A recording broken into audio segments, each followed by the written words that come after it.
And our first presenter is from Vancouver Coastal Health. It's Dr. Patty Daly, who's the Chief Medical Health Officer and Vice President of Public Health for Vancouver Coastal Health. So, thank you. Thank you, and I'm really happy to be with you here today. And I'm not here to talk to you about how you can turn students into doctors and nurses. I'm here to talk to you about how you can partner with us to make the population healthier. We all know that the healthcare sector takes about 42% of the provincial budget. But health services are not the most important determinant of population health. In fact, other determinants are far more important, including housing, income, education, social connections. And I'd like to talk to you first about a particular determinant of health that's been ignored a little bit in this province, and that's early childhood development, which I sometimes say is the vaccine against mental illness and addictions in our population, important now that we're facing this fentanyl crisis. And yet we don't have a very good organized approach to early childhood development. We know that the brain develops most rapidly and in its most sensitive period in early childhood, beginning actually during pregnancy and for the first few years of life, so that by the time students start kindergarten, most brain development has occurred, and if there were stresses during those early periods of life, it can affect their ability to learn, but it can also affect their lifelong health. Now, in British Columbia, you know, kindergarten teachers measure students' readiness to learn at kindergarten with the Early Development Index. This is a partnership with the University of British Columbia. It measures students' readiness to learn on these 5 parameters, and it assesses the percentage of students in every school district who are considered vulnerable at school entry. Now, we know from the latest measurement, wave of measurement across BC, that about 32% of students starting kindergarten are vulnerable on at least one of those indices. And even more concerning, over time, we've been measuring this now for more than 15 years in Vancouver and more than a decade in the rest of the province. We have not been able to reduce that level of vulnerability. We've been working in public health and many other sectors in the community to reduce that, but you can see the top line is vulnerability over time, and it has not decreased. So I think we need to take a radically different approach to early childhood development, and my first recommendation to you is that the Ministry of Education should take on responsibility for early childhood development. This is the case in a number of provinces across Canada. I think if we can move early childhood development into the Ministry of Education, think of lifelong learning, lifelong brain development, we can start to make some real changes in those numbers. The second thing I'd like to talk to you about is our broad goals for population health in British Columbia.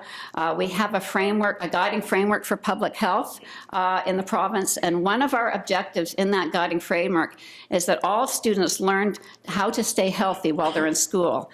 Unfortunately, only 50% of students report that they're learning to stay healthy in schools in BC. We'd like that to be 90%. What's the most important way that students can be healthy?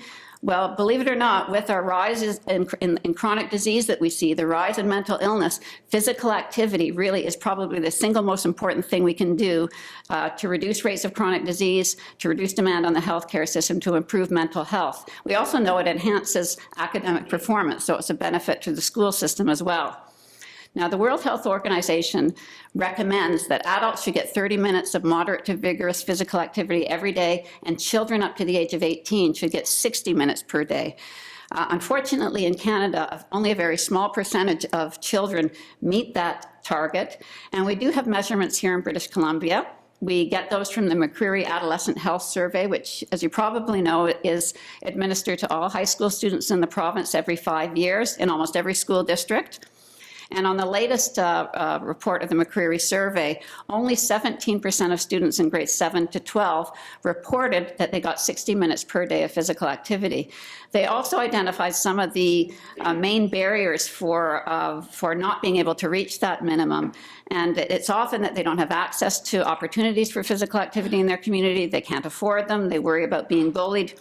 And in public health, we believe that the school system can play an important role in helping us achieve that target. So my second recommendation is that we we incorporate 60 minutes of moderate to vigorous physical activity into the daily curriculum for all students, right from kindergarten to grade 12. We know it'll be a challenge, but we can help work with you to do that. And it will really reduce our rates of chronic disease, improve mental health in our population. Of course, the other important thing we need to do to reduce rates of chronic disease is ensure as a population that we're eating better. We have our 5 to 10 servings of fruit and vegetables per day. So schools can help by improving food literacy of students, improving school food environments. Many schools do this already, but it's not done across the board in a coordinated way. We're also concerned about substance use in our students and in our young adult population. And although rates of substance use are declining among school-age students, they're still alarmingly high, and we need to do more to address that. And finally, mental health, which I've already mentioned. Principals and teachers identified to those of us who work in public health that mental health is their most important concern with respect to their student population. We believe there are things that we can do together by changing the school curricula that can help students to learn to live healthy, but can also improve mental health, reduce substance use, by teaching our students to make healthy choices, by identifying vulnerable students and teaching them to be more resilient. An example being the SAUCY program that's offered in Vancouver School Board, and I know there are others across the province. This needs to be a partnership between public health and the Ministry of Education.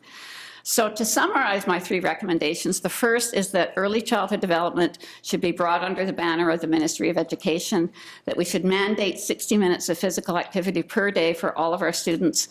We should teach students to lead healthy lives. And finally, I'd just like to say that for working in public health, we couldn't work to improve the health of the population without partnerships. We have partnerships with local government, with First Nations, but one of our most important partnerships is with school boards.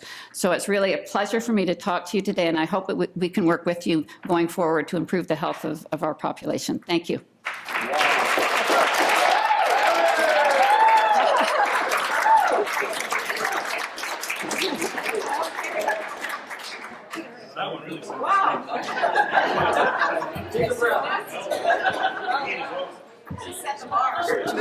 So thank you, Patty. That was a lot in 6 minutes and 40 seconds.